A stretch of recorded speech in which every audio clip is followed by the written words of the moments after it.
Welcome to TotalCast with your hosts Alexander McKegg and Jason Rigby, where humanity steps into the future and source data defines the path.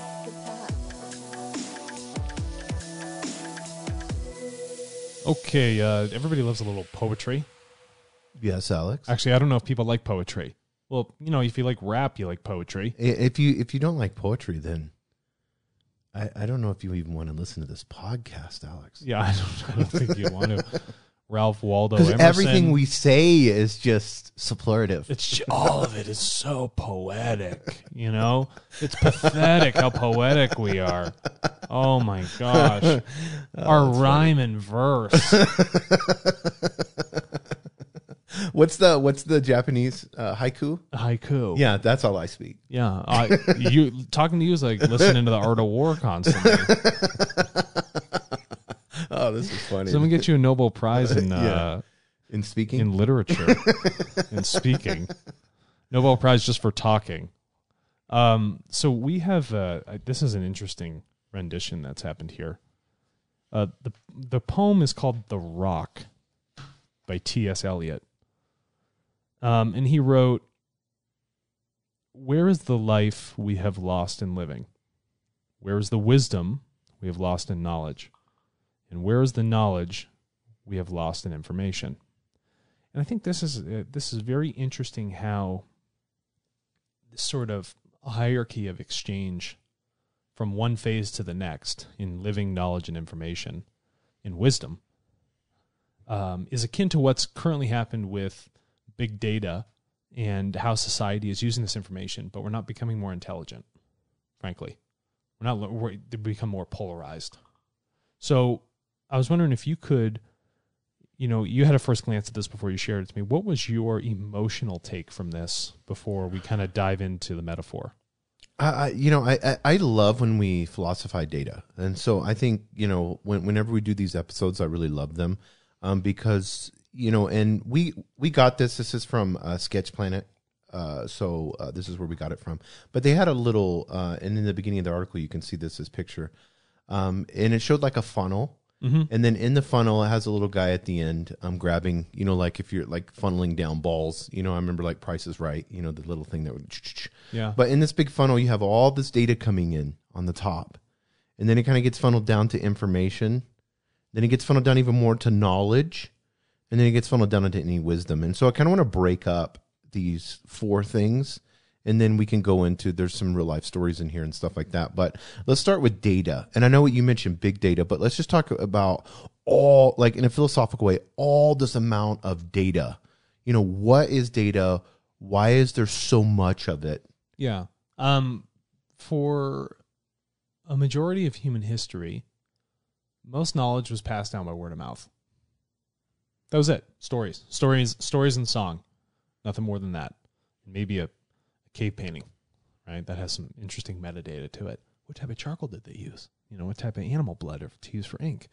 But apart from that, we have been, for a great part of humanity's evolution, speaking all the time and doing things, but not really recording it. And for a more succinct part of society, when society began to evolve in its earliest days, very few had access to education. So as technology was lightly evolving, you know, farming, scribes, you know, certain monarchs, whatever it might be, they would have people that would be around them all the time recording what was being said. But that required a long period of learning, you know, to be able to be a scribe, to have written language. And then from that, you know, society has gotten to a place where, you know, a good majority of people do have the ability to read and write now. And then as we've continued on, this information is now, you know, we're doing a better job of recording it. And data is but information recorded on a digital medium. When I say digital medium, it's essentially stored on silicon. Okay? Yes.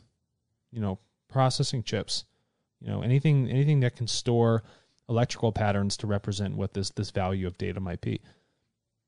And now when we look at just the growth of that data, well, it's the growth of how much we've been accustomed to sharing as a society, how much we have been, how we are attuned to learning and, you know, recording all those interactions we do in our daily life. So that's why there's been such a growth in this thing of data. It's, you know, it's not that we're sharing more, we're just better at sharing now in a digital medium. Yeah, but you know, whenever I look at data, and you've mentioned this, you know, a million times, and we always want it, is that on that end result is that it's a person. Yeah. And it is us living our life, and the way that we choose to live the life now is not just sharing stories, but, you know, with the advent of the internet and social media and everything that we do, IoT devices, everything that we do, we're just creating this amount of data. So we're creating this DNA of us. Yeah, we're sharing more of us. Yes. This, you know, it's a real digital identity. Yes. Right? It's the true digital, you know, picture of who you are online. And when I say picture, it's like it's the totality of you, because it's your thoughts and all your biomarkers.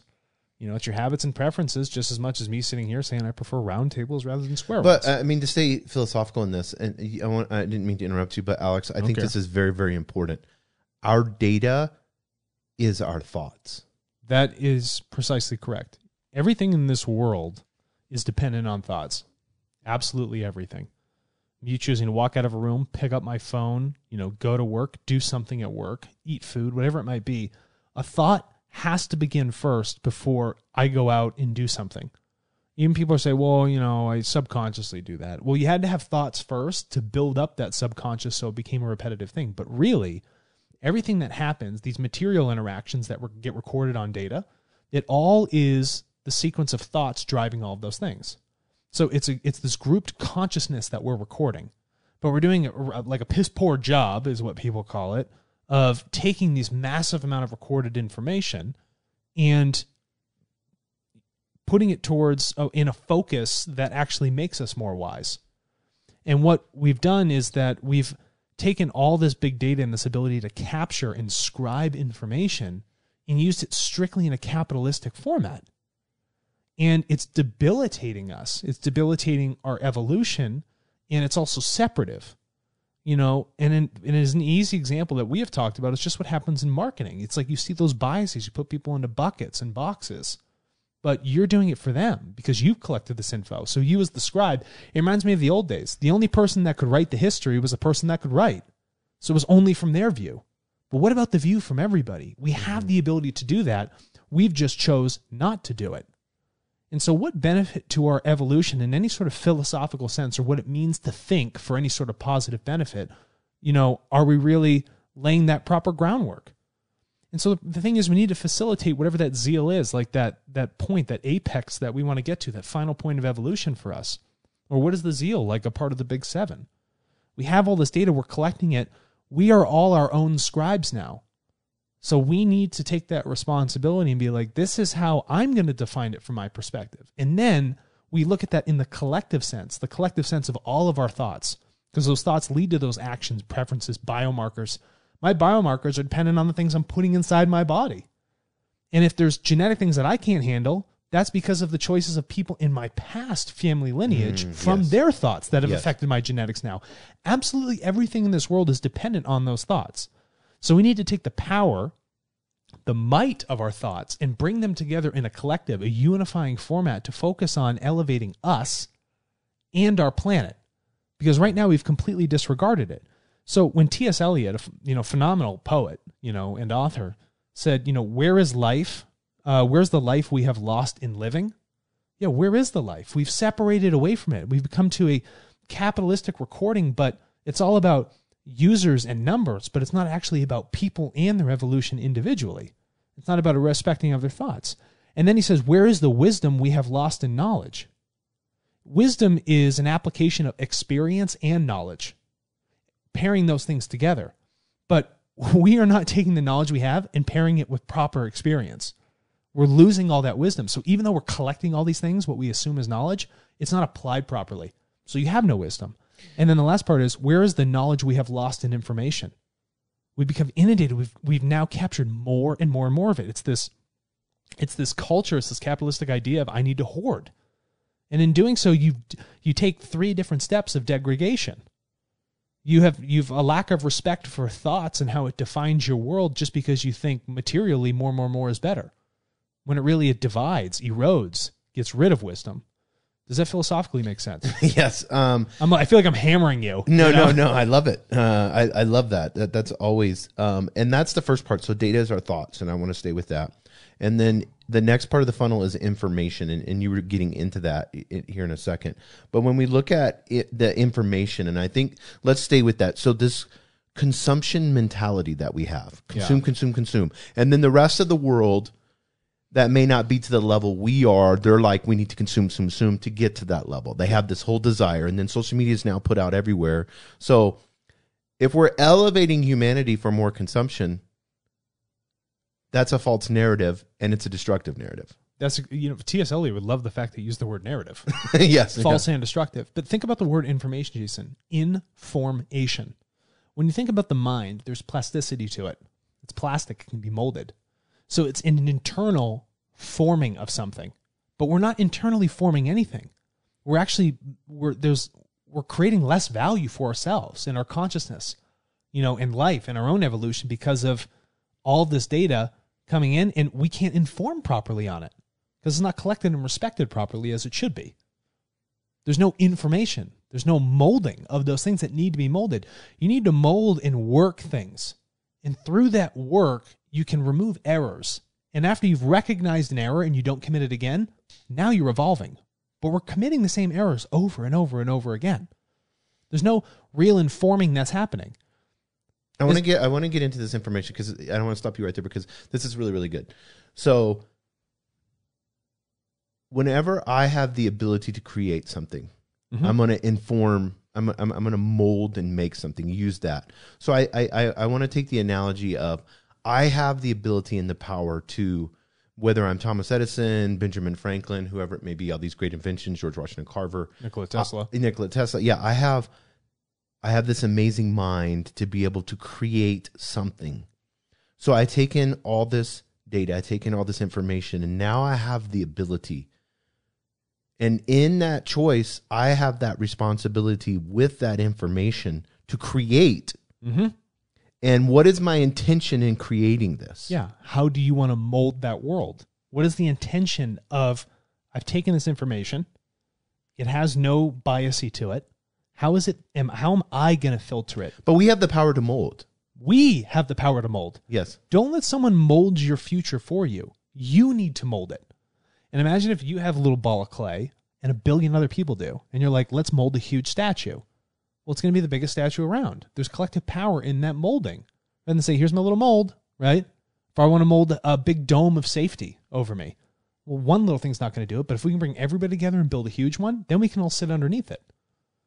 That's what you need to continue to look at. Victor Schauberger, just another good inventor. I just want to bring that up. But that sort of molding is important. It's one that happens with the thoughts, and it's one that is molded with data into this material world. But when we look at great inventions, or we look at things that have catapulted our destiny to where we're at now, especially in technology, where we're seeing this is the new, in the Industrial Revolution, we talked about that 4.0. Mm-hmm. And we have this responsibility to take this information and create. How do we, and I want to transition this, how do we begin to understand thoughts, data, information, creating, responsibility, and bring it into knowledge, and this collective knowledge that helps humanity? The first thing you have to realize is that the world is changing in its ability to share information. So when you look at data, all you need to look at it is my thoughts are just being captured digitally. Everything about what I do now has an ability to be scribed down, and quite effortlessly in some facets. And so if the labor's been removed for me to record something, and the ability for me to share it has become much more seamless, much more fungible, movable back and forth, then it would behoove me and all the other people that have this ability through their cell phone to share information, right? This data, these things about you as the progenitor of this, to, mold our future. You need to take the responsibility in doing so. No one's going to force you to do it. But if you can wake up to the fact that your thoughts, your dreams, literally everything that is there, conscious and subconscious and unconscious, all of those can elevate you yourself if you're worried about you, or they can elevate the collective. So the question is, do you want to take the capturing of those thoughts and then apply it into your daily experience, in the experience of all of humanity across the globe, so that we can all become wise? And just remember that the base of everything, even though it is digital, are your thoughts. That is the key driver. So if there's one focus or one realization that you have to have before you even use a system like Tartle or anything else, is that your thoughts are driving all of it. You know, you have to be people first. And for you, you have to be yourself first. And the only way you can do that is by knowing your thoughts. And if you can show me how well you know your thoughts, and you can capture it here digitally and share it with the world, the better you can do that, the quicker we're all going to find positive benefits. Yeah, and I love the analogy that they used as a skier. And I want to get into this, and then we're going to get into the last of wisdom. He said it's perhaps like a skier who's experienced the data points of snow and conditions in the mountains most days of their life. So let's take this high-level 25, 30-year skier of that one mountain. They've just known. Maybe they work there or whatever. They can read it. They began to observe predictable patterns and then gradually distill these into knowledge of the relationships between the weather and avalanche risk. And over a lifetime of building, I like to use the word creating, and applying such knowledge, they may develop instincts and behaviors for predicting risk and living with the mountain. That may even be called wisdom. Right. So remember how I said you still think first before it becomes subconscious and then you do it automatically? That's that process. So over so much time of distilling down truth from their thoughts and observation, they've culminated and molded this huge ball of wisdom. And with this wisdom, they can apply it for their own health and safety. So if you consider an avalanche something that wipes out all of humanity, it would really make sense for all of us to start to pay attention and to aggregate that information and build it into our subconscious and at the same time create wisdom from it. Wouldn't it?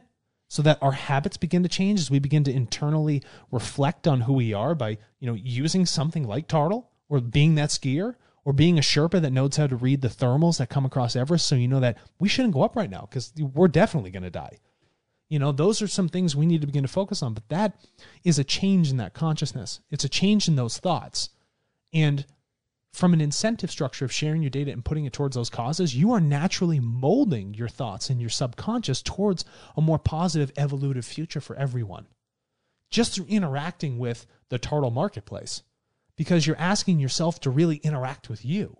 Interact with your own internal values. You're checking yourself. You're in review of who you are. And then when you share that, you're like, oh, it's interesting to see what other people view me and my more truthful thoughts. It actually carries more value for them. Why wouldn't I want to be more truthful? Why wouldn't I want to show my creativity or go into deeper parts about me and my preferences? I would want to do something like that. And that availability of information gets distilled down into that knowledge. Data, information, knowledge, experience, wisdom. So whenever we look at wisdom, because and right now we see, the scientific community, higher learning, and we view that as wisdom.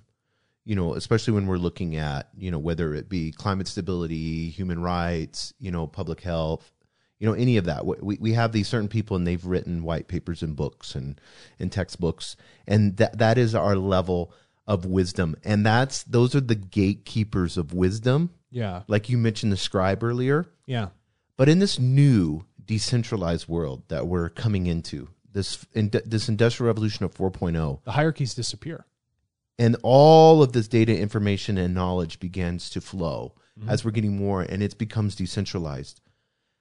How do we, as humanity, take this responsibility, grab onto the reins of this crazy horse, and each of us begin to have wisdom with this data?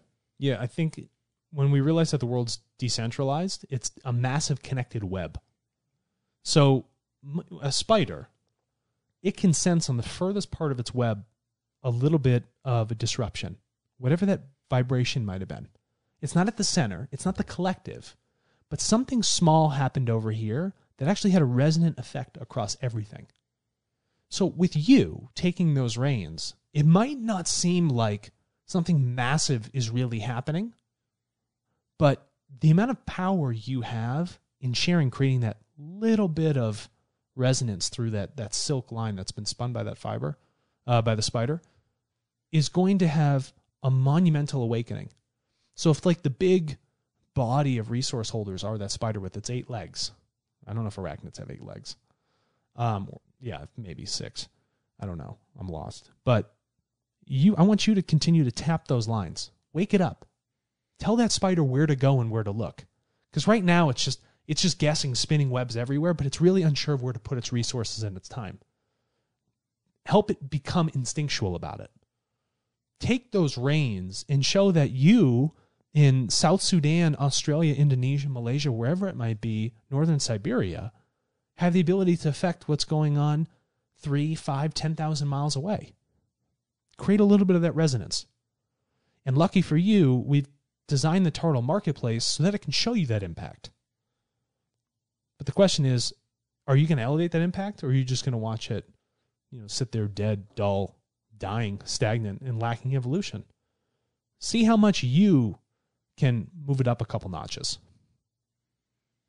So, to close, because I want to make sure that people understand this: data, information, knowledge, wisdom. And we look at, and he said, in the poem, he said, where is the life we have lost in living? So I want to close on this. When we look at living, all of us have this desire to live. Yeah. We not just live, like in the sense of just have a life, and do your 9 to 5. We're all seeking this ability to have comfort. Purpose. We want to live. Yeah, purpose. And I know we've addressed these big 7 and we've gone over them, and everybody can, and we're going to do, 7 big podcasts on them. But what does living look like? And that responsibility that each person must take when they're creating so much data.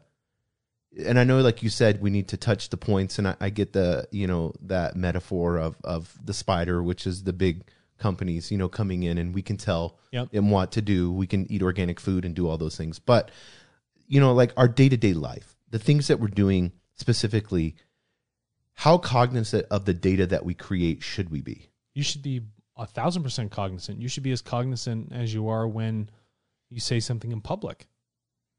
You don't want to say anything that is separative or can get you in trouble, right?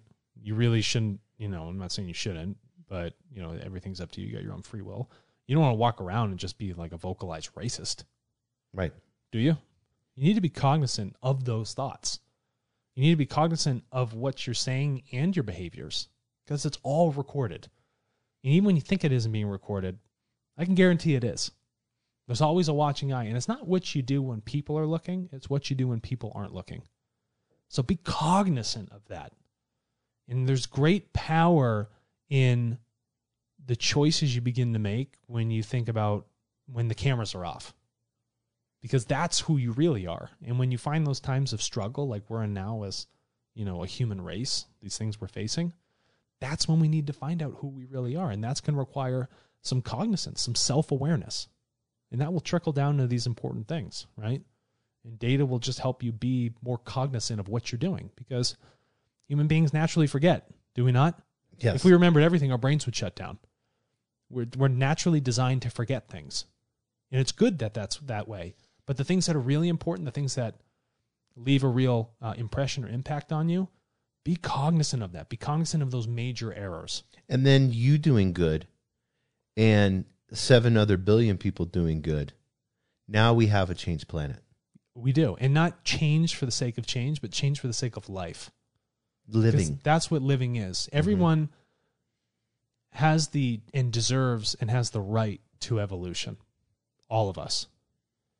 The question is, are you willing to take that thing that you were, essentially, you were gifted, right? That's yours. But we're not doing that right now. We've been ignoring it. So we're just saying be cognizant of what your thoughts and what you say and what you do, and take the reins of your own life. And to end this, if you want to be a part of a collective movement and you want to live, every single person matters. So every single person needs to go to Tartle.co Mm-hmm. and sign up. Why? Okay, so now that sounds like a sales pitch. You know, it sounds like, oh, okay. We're not yeah, selling. yeah. I think we just educated on the matter. So why is it so important for all of humanity to sign up for Tartle.co? Why is it important? Mm-hmm. Because you deserve economic opportunity. You deserve a stable globe. And you deserve to learn about your own self-responsibility. You deserve to take hold of the reins of your future, which you have given over to the few. It's time for you to step up. And if you don't do so, we're going to continually get screwed. So the importance of all of us signing up means we as people, individuals and as a collective, have the power to change our world really for the better. Because I want to continue to live. I want to continue to evolve. I want my children to live and evolve. And their children and their children's children. That's what we need to focus on. It's not just about you anymore. Realize how interconnected everything is. Realize that it is bigger than just me here, and we will try and visually show you that. But all of us signing up is important for now, and it's important for the next 1,000 years. It's a change of our habits. It's to change your future. It's to become a data champion. And I think we'll end on that.